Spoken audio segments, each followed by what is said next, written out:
Pasig City Mayor Vico Sotto showed he's also a leader in pushing for patients' rights, even if it's a cat.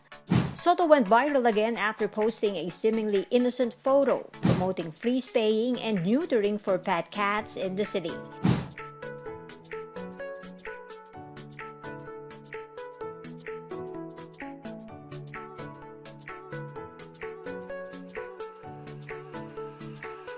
Eagle-eyed netizens pointed out how the politico sought to protect the cat's identity by blurring out its face while undergoing surgery.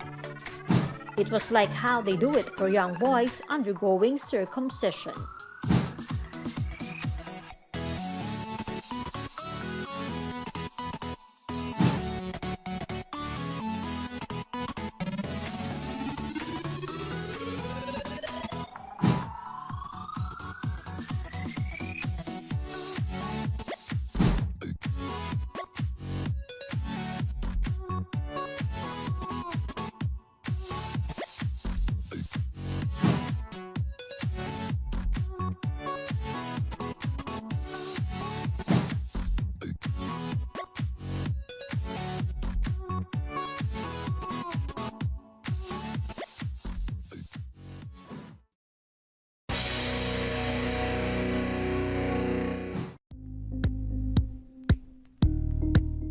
Thank you for watching Politico TV. Please like and subscribe to our channel for more videos.